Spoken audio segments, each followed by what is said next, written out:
Karen, it's Megan. Can you hear me? It worked! Explorers, are you ready to come to Tinkergarten? Come to Tinkergarten. Come to Tinkergarten. Come to Tinkergarten.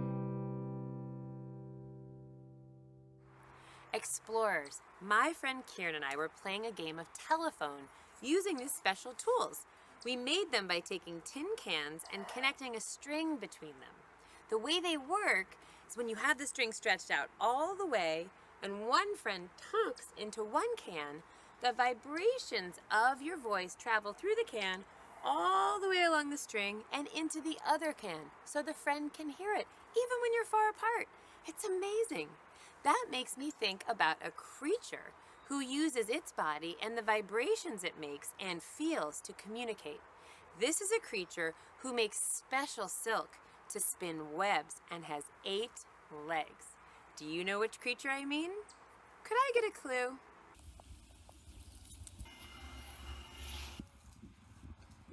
Now do you know who this creature is? Yes? No? Not sure? Well, let's find out. Drum roll. It's a spider! Spider, spider, spin all night. Trap your prey and wrap it tight. Spider, spider, spin all night. Come to Tinkergarten. Spiders are not insects. Spiders are known as arachnids because they only have 2 body segments instead of 3. Spiders make a sticky silk using organs in their body called spinnerets. They use this silk to build fantastic webs for shelter, for capturing food, and for protecting their eggs. Spiders communicate by making and sensing vibrations. Vibrations are movements like jiggling, wiggling, or shaking that a spider can feel and hear. Explorers, do you know that just like spiders, we make vibrations when we talk and hum and sing and make sounds? You can feel it if you put your hand or your arm up near your chest, or on your throat, when you hum. Give it a try. Ready? Oh, I can feel those vibrations. I also want to try and move like a spider because their bodies are amazing. One way you can move like a spider is to take your hands and fold in your thumbs to have 8 little spider legs. And you can move your arms all around like spiders. Another way to feel what it must be like to be a spider is to take your arms and your legs and try and walk along the ground. It's only half the legs, 1, 2, 3, 4, but we can feel what it's like. Should we try? Let's go. Ooh. Either way you want, with your hands and your fingers or with your arms and your legs, let's spider walk all the way to our play area. You ready? Okay. Ooh.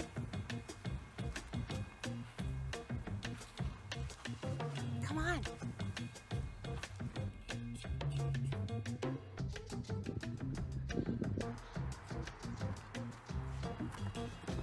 Explorers, we're back in our play area. I cannot wait to see how we'll play today. It's our invitation to play. Let's see what's inside. Forest putty, nature treasures, cards. Ooh! How can you use your body to move and communicate like tiny friends? Well, explorers at Tinkergarten, tiny friends are the little critters, the bugs, the insects, the arachnids that creep, crawl, buzz, and fly around us. And they communicate in so many different ways. I'm remembering that a spider communicates by making and feeling vibrations with its body. I wonder how other tiny friends communicate. Ooh, maybe that's what these cards are going to help us to figure out. They've got pictures of tiny friends like ant, and then on the back, oh, they have information. One that tells us about how ants and tiny friends use their bodies to communicate, and ways that we can move and communicate just like those tiny friends. How about we find a nice big space where we can move our bodies and communicate like these tiny friends, and we'll bring our cards for ideas. Are you ready? Let's go. I am here with my friend Kieran, and we have our critter movement and communication cards. And which critter do we want to be first? Bee. We want to be a bee. Now, bees do a really funny dance, don't they? Yeah. And how do they dance? Do you remember what it's called? Yeah, the wiggle. The wiggle waggle dance. And they move their bottoms and they wiggle around. And why do they wiggle around, Kieran? Do you remember? Because they tell other bees where the honey is. They tell other bees where to find what they need and how to find flowers to make food. So let's waggle like bees to show our friends where to go. And whoa, perfect. And you know what else is really cool about bees? Yeah. They flap their wings so fast. Yeah, they do it barely 200 times when they're flat. 200 times a second. Kieran's right. That is so fast. That's like when I go like this. They've already done 200 wing flaps. Should we try? I don't know if we'll ever be as fast as bees. Wow. Great job being a bee. That's a lot of work. You know what else I have in here? Do you know what this one is? A cicada. And it's your favorite animal. It's one of my favorite creatures, and I love the way they sound and communicate. Do you know they're some of the loudest insects on the whole planet? Did you know that? And do you know how? They are as loud as a chainsaw. It can be so loud. Do you know how they move their bodies? They make buzzing noises. Do you ever make buzzing noises? Yeah. Want to try? Buzz. Cicadas make great buzzing noises, and you know what else they like to do? They like to drum on their bellies. Do you want to try on your belly? So this is our abdomen or our belly, and we can do some drum beats just like cicadas. You want to try?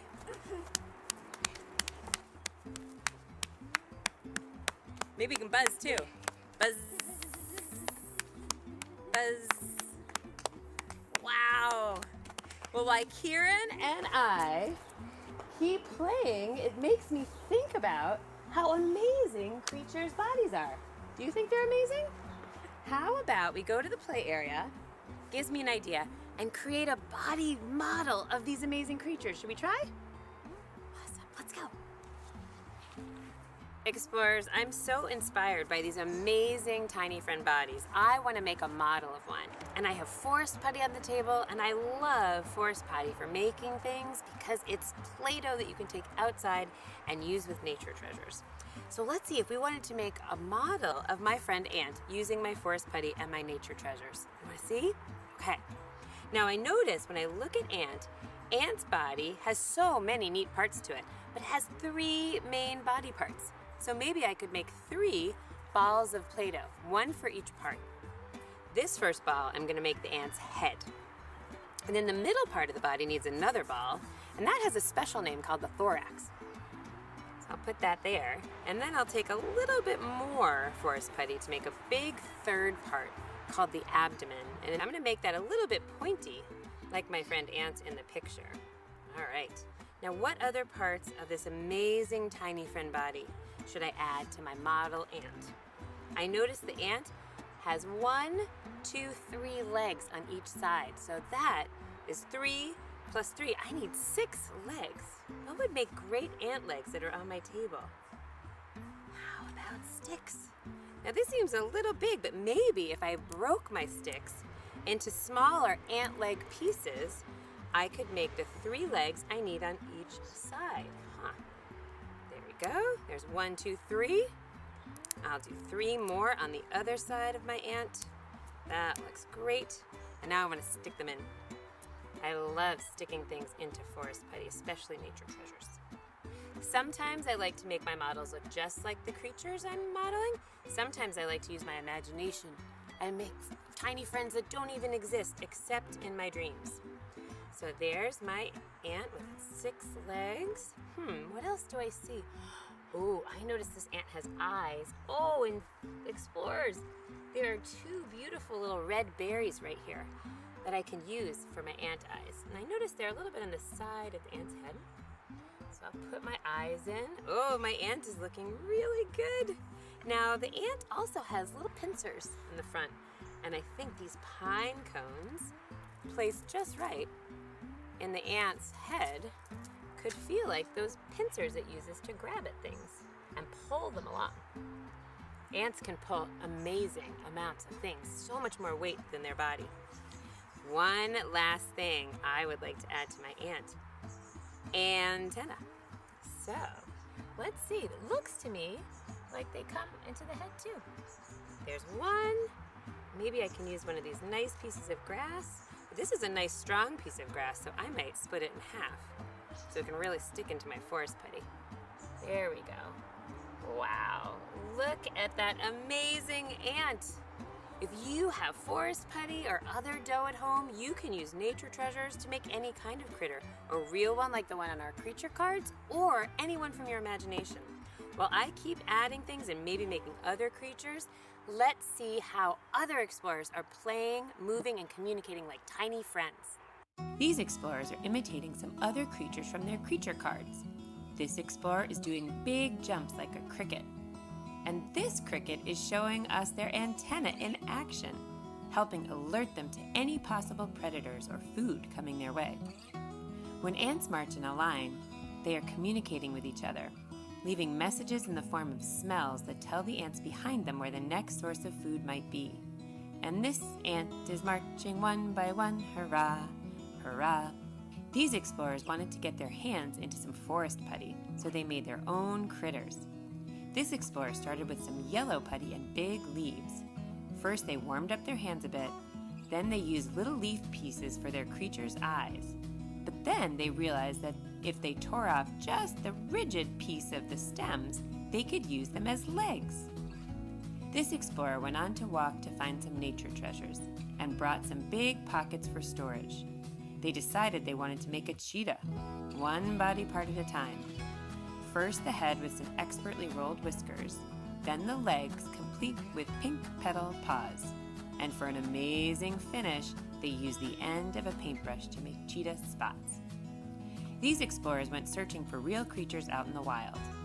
This explorer got to look for creatures in lots of different environments, in an overgrown garden, inside a tree stump, and they even got in a boat where they found minnows and decided to take a closer look. Back on land, a spider decided it wanted to turn with the float.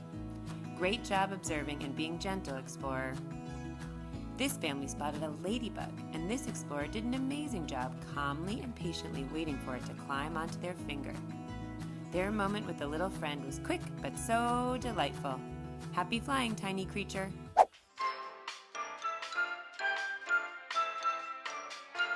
We are so inspired by how those explorers played.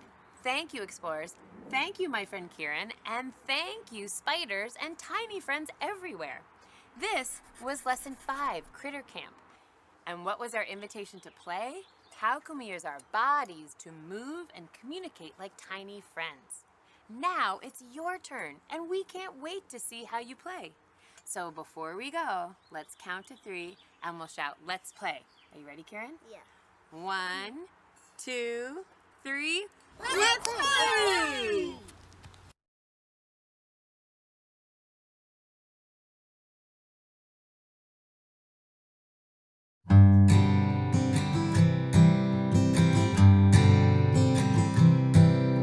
Sparrow, sparrow, time to fly through the meadow, through the sky.